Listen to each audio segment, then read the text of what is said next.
मैं doctor Gulab Chand Meena, associate professor, government college Bandikui. कल हम बात कर रहे थे राजनीतिक आधुनिकीकरण के लक्षणों के बारे में बात कर रहे थे। राजनीतिक आधुनिकीकरण क्या है, राजनीतिक आधुनिकीकरण राजनीतिक विकास का क्या पूर्वगामी हो सकता है। आज हम देखेंगे राजनीतिक आधुनिकीकरण के लक्षण। राजनीतिक आधुनिकीकरण के प्रमुख लक्षण निम्न हैं। प्रथम, राजनीतिक आधुनिकीकरण एक महत्वपूर्ण लक्षण यह है कि मानव जीवन की गतिविधियों से संबंधित सभी प्रकार की शक्तियों का राज्य या राजनीतिक व्यवस्था में केंद्रीकरण होने लगता है। और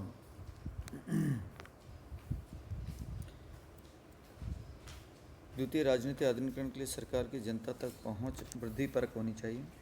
जनता और सरकार के हर स्तर पर संपर्कता का अर्थ राज्य का समाज के साथ अधिकाधिक प्रवेश होता है। ये तभी संभव होगा जब सरकारी सकारात्मक कार्यों के निष्पादन में आगे बढ़े। तीसरी जो बात है, आधुनिक राजनीतिक समाज में केंद्र और परिवार की अंतक्रिया बहुत बढ़ जाती है, और यह केंद्र का अर्थ राजनीतिक व्यवस्था से और परिसर का अर्थ समाज से है। राजनीतिक दल, हित और दबाव समूह, नौकरशाही, निर्वाचनों के माध्यम से संपर्कता बढ़ती है तथा संचार के साधनों द्वारा इसमें निरंतरता बनी रहती है। आधुनिक राजनीतिक समाजों में धार्मिक, परंपरागत, पारिवारिक और जातीय संस्थाओं का स्थान और लौकिकृत और राष्ट्रीय राजनीतिक सत्ता के द्वारा लिया जाता है। सत्ता के परंपरागत स्रोतों के निर्बल होने, उसके स्थान पर राष्ट्रीय राजनीतिक सत्ता की स्थापना राजनीतिक आधुनिकीकरण की सबसे अधिक महत्वपूर्ण विशेषता है। पंचम जो है, आधुनिक राजनीतिक व्यवस्था में राजनीतिक संस्थाओं को विभिन्नीकरण और विशेषीकरण होना अनिवार्य है। राजनीतिक आधुनिकीकरण के लिए संस्थात्मक और प्रक्रियात्मक परिवर्तन ही पर्याप्त नहीं है। संस्थाओं और प्रक्रिया में जन सहभागिता कितनी है, ये भी है। ये राजनीतिक आधुनिकीकरण का एक मापदंड है। सप्तम जो है, राजनीतिक आधुनिकीकरण वाली राजनीतिक व्यवस्था में व्यक्ति की अभिवृत्तियों में परिवर्तन आना अधिक महत्व रखता है। अष्टम जो है, वो राजनीतिक व्यवस्था में केवल नौकरशाही के वृत्तर आकार के स्तर पर आधुनिक नहीं कहा जा सकता। वास्तव में आधुनिकीकरण के लिए नौकरशाही के आकार को बढ़ाने से कहीं अधिक महत्वपूर्ण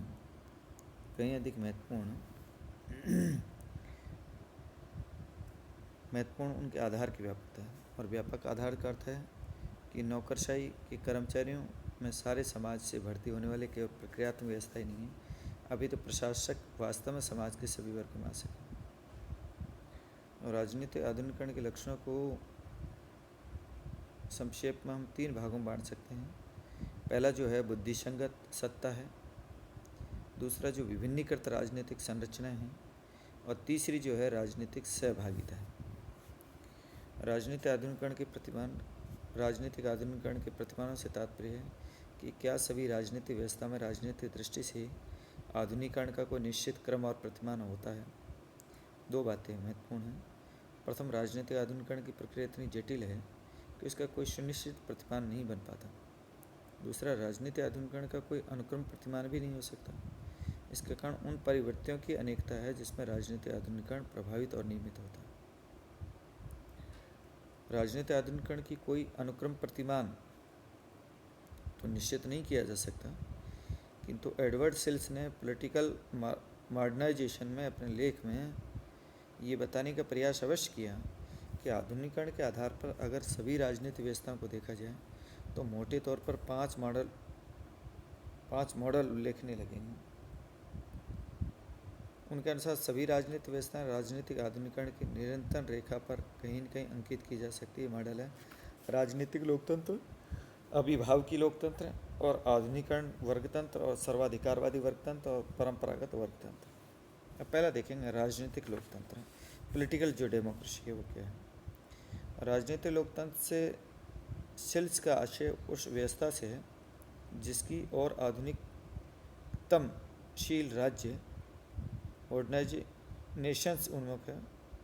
इसे प्रतिनिधात्मक संस्थाओं और सार्वजनिक स्वतंत्रताओं के माध्यम से नागरिक शासन में राज्य के रूप में परिभाषित किया जाता है। इस व्यवस्था के प्रमुख लक्षण हैं सार्वभौमिक मत अधिकार, नियमित समय पर निर्वाचित होने वाले विधायी निकाय संसद, राजनीतिक दलों का अस्तित्व जिसमें चुनाव में बहुमत प्राप्त करने वाले दल की सरकार बने, राजनीतिक सत्ता तुलनात्मक रूप से अल्पकाल के लिए ही ग्रहण की जाए, सत्ता के निरंकुश और स्वेच्छापूर्ण दुरुपयोग की किसी भी प्रवृत्ति को प्रोत्साहन न मिले, और स्वतंत्र न्यायपालिका का अस्तित्व।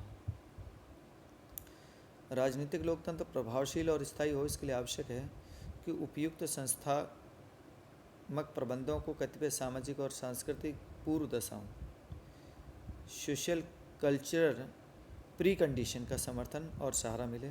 जैसे राजनीतिक कार्यों में भाग लेने वाले व्यक्ति लोकतांत्रिक आत्मसंयम का प्रदर्शन करें, सत्ता से चिपके रहने की प्रवृत्ति ने अपनाएं, विरोधी दल अनावश्यक मामलों में पर सत्ताधारी दल के साथ सत्ता की होड़ में न उलझे, राजनीतिज्ञों के निर्णयों को लागू करने के लिए समुचित रूप से प्रशिक्षित और संगठित सिविल सर्विसेज की व्यवस्था। दूसरी जो बात है अभिभाव की लोकतंत्र, दूसरा है अभिभाव की लोकतंत्र। इसका अर्थ है कि अभिभाव की लोकतंत्र और राजनीतिक लोकतंत्र में मौलिक अंतर इस बात में निहित है कि अभिभाव की लोकतंत्र में राजनीतिक लोकतंत्र की संरचनाएं व्यवस्थाएं व्यवहारिक रूप से सक्रिय नहीं रह सकती। अनेक समाजों में कुछ लोग राजनीतिक लोकतंत्र के सिद्धांतों प्रक्रियाओं में आस्था तो रखते हैं, किंतु उसकी स्थापना की परिस्थितियों के अभाव में लोकतंत्र लाने के लिए प्रयत्नशील ही हो सकते हैं। वास्तव में लोकतांत्रिक व्यवहार की असंभावनाओं के कारण ऐसे लोग लोकतंत्र के रक्षक या विभाग बन जाते हैं। ये लोग व्यवस्थापिका राजनीतिक दलों की शक्ति को सीमित रखकर कार्यपालिका में शक्तियों का केंद्रण कर लेते हैं, जिससे देश में राजनीतिक लोकतंत्र की स्थापना की परिस्थितियों को पैदा किया जा सके। अभिभाव की लोकतंत्र में राजनीतिक नेताओं की लोकतंत्र में दृढ़ आस्था होती है। इसमें राजनीतिक लोकतंत्र का संरचनात्मक रूप बना रहता है, किंतु व्यवहार में संपूर्ण शक्तियाँ अभिभावक नेताओं में विद्यमान रहती है, जिससे लोकतंत्र की स्थापना के लिए आवश्यक सामाजिक, आर्थिक, अभिवृत्तात्मक स्थितियों को बहुत तेज़ी से विकसित किया जा सके और ये राजनीतिक आधुनिकीकरण की तरफ समस्या को धकेलने के समान है। तीसरी जो बात है आधुनिकीकरण वर्गतंत्र।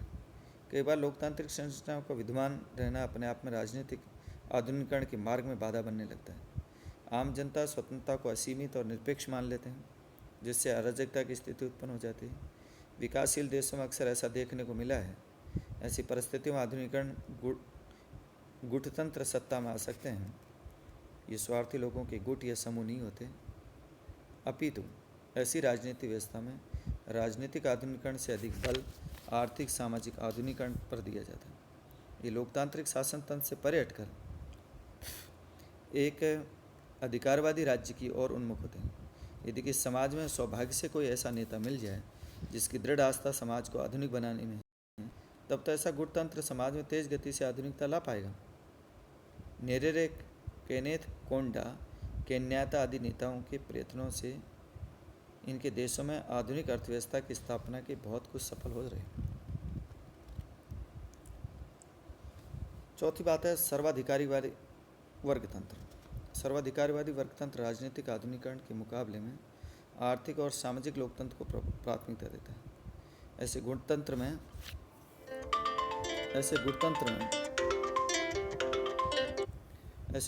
में एक विचारधारा के आधार पर संगठित सर्वाधिकारवादी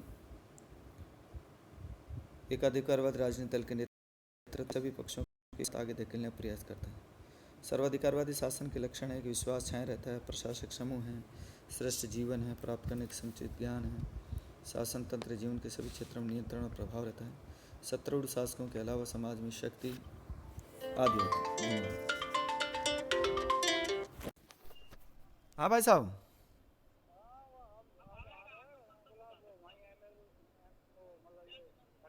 चलो ठीक ठीक ठीक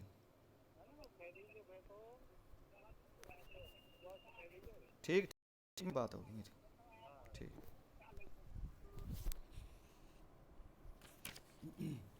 सर्वाधिकार वर्गतंत्र, ये सर्वाधिकारवाद शासन के कुछ प्रमुख लक्षण होते हैं। ये विश्वास छाया रहता है, प्रशासक समूह को श्रेष्ठ जीवन के और प्राप्त करने के साधनों का समुचित ज्ञान है, सामाजिक मामलों में शासन तंत्र की सर्वोच्चता मानी जाती है, शासन तंत्र जीवन सभी क्षेत्रों में नियंत्रण प्रभाव रहता है, सत्तारूढ़ शासकों के अलावा समाज में शक्ति के अन्य विरोध केंद्र होते हैं, विशिष्ट वर्ग के लोग अत्यधिक अनुशासित और एकीकृत निकाय के रूप में होते हैं, दल एक अनिवार्य अंग होता है और माध्यम से विशिष्ट वर्ग अपना कार्य संचालन करता है और अपने दल की स्वयं की नौकरशाही स्थापित होती है। ये दल शक्ति पर एकाधिकार होता है। परंपरागत वर्गतंत्र। परंपरागत वर्गतंत्र का प्रतिमान सही अर्थों में राजनीतिक आधुनिकीकरण की प्रक्रिया खुला विरोध है, क्योंकि आधुनिकता और परंपरागतता साथ साथ नहीं चल सकती। अब देखेंगे राजनीति आधुनिकरण का अभिकरण। राजनीति आधुनिकरण का एक पेचीदा परिवर्तन है। इसमें कई अभिकरणों माध्यमों की भूमिका रहती है। राजनीति आधुनिकरण का प्रत्यक्ष संबंध आर्थिक विकास से नहीं जोड़ा जा सकता। एस वर्मा ने स्पष्ट कहा कि सामाजिक संरक्षण आर्थिक विकास दोनों ही राजनीतिक आधुनिकरण के निर्णायक तत्व माने जाते हैं। इसमें विकासशील देशों के लिए घातक परिणाम निकले हैं। मोटे रूप से आधुनिकरण के प्रमुख अभिकरण हैं। राजनीति आधुनिकरण का प्रमुख अभिकरण अभिजन और बुद्धिजीवी वर्ग होता है। दूसरा है जो राजनीतिक आधुनिकरण के प्रमुख उपकरण होते हैं। तीसरा जो है सरकार के तत्वावधान में आधुनिकरण की सारी गतिविधियाँ संचालित होती हैं। बुद्धिजीवियों के द्वारा राजनीतिक व्यवस्थाओं के साध्यों, गंतव्यों, उद्देश्यों के विकल्प सुझाए जाते हैं। इन विकल्पों में से कुछ का चयन करके राजनीतिक शक्ति को संरचनात्मक रूप दिया जाता है। अभिजन इन संरचनात्मक व्यवस्थाओं से संबंधित प्रक्रियाओं के कार्मिक होते हैं। इनकी विचारधारा, विशेष प्रकार की मान्यताएं, आकांक्षाएं राजनीतिक आधुनिकरण का परिप्रेक्ष्य तैयार करती है। इसी के द्वारा राजनीतिक आधुनिकरण की क्रियाएं सक्रिय शिथिल होती है। राजनीतिक दल भी राजनीतिक आधुनिकरण के प्रमुख उपकरण हैं। लोकतांत्रिक व्यवस्था में इसकी भूमिका सर्वविदित है। सर्वाधिकारवादी शासनों में तो एकाधिकारवादी राजनीतिक दल ही राजनीति का प्रेरक होता है। अब देखेंगे तुलनात्मक राजनीतिक अध्ययनों के अनुपागम से अधिक वृहत्तर संदर्भ में संबंधित होने के कारण राजनीतिक आधुनिकरण का उपागम अधिक यथार्थवादी उपागम बन जाता है। राजनीतिक विकास के उपागम से दृष्टि से अधिक उपयुक्त माना जाता है, क्योंकि जीवन के राजनीतिक पहलू को समग्रता से संबंधित करके समझने का इसमें प्रयत्न किया जाता है। धन्यवाद।